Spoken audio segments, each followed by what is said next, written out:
चलिए, हम लोग एक कंपनी एनालिसिस कर रहे थे। अभी तक हम लोग रेवेन्यू एक कंपनी का देख चुके, क्या होता है उसका कॉस्ट देख चुके, उसका ग्रॉस प्रॉफिट देख चुके। हम लोग जब एनुअल रिपोर्ट जब भी पढ़े कि अपना कोई कंपनी जिसमें इन्वेस्ट की है, तो उसमें हम लोग को अब इतना समझ में आ रहा है रेवेन्यू कैसे फाइंड किया जाता है, कॉस्ट का क्या मतलब होता है, ग्रॉस प्रॉफिट का क्या मतलब होता है। अब आप जब भी एनुअल रिपोर्ट देखेंगे उसमें आपको एक ग्रॉस मार्जिन का वर्ड दिखेगा। ग्रॉस मार्जिन का सिंपल सा मतलब क्या होता है आपको पता है? आप मान के चलिए, ग्रॉस प्रॉफिट से हम लोग क्या सीखे थे कि ग्रॉस प्रॉफिट होता है कि हम लोग का जो एक्सपेंस, ये पेन का अगर एग्जांपल है तो ये पेन बनाने में जो एक्सपेंस लगता है वो घटाते हैं हम लोग रेवेन्यू से, तो हम लोग का ग्रॉस प्रॉफिट मिलता है। अब ग्रॉस मार्जिन का ये मतलब होता है कि हम लोग के घर पे कितना पैसा आ रहा है वो प्रोडक्ट बेचने पे।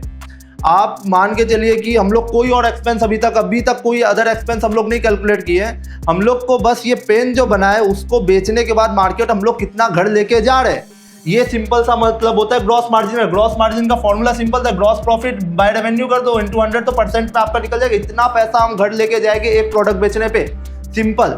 तो ये होता है ग्रॉस मार्जिन। अब आता है इबिडा। इबिडा हम लोग नेक्स्ट वीडियो में समझेंगे, बाकी आप लोग समझदार है।